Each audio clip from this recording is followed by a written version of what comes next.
নবীর নামাজে যায়, নামাজ পড়ে সবাই আনন্দের বাড়ি রাস্তা খায় ঘুরতেছে, আর এক যুবক কবরের কিনারায় দাঁড়ায় দাঁড়ায় কান্না করে। সবাই বলে, যুবক কেন কাঁদো, আজকে ঈদের আনন্দ।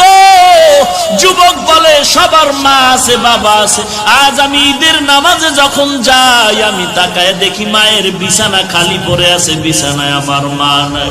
বাবার বিছানাটা খালি, আমার বাবা নাই। ওরে আমার নবীও বড় ইয়তীম।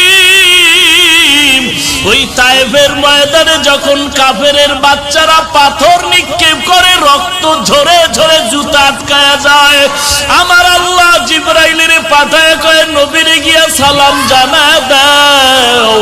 আমার নবীর কান্না আমি আল্লাহ সহ্য করতে পারি না। ওই তায়েফের বেঈমানেরা পাথর মারে, আমি নবীর কষ্ট সহ্য করতে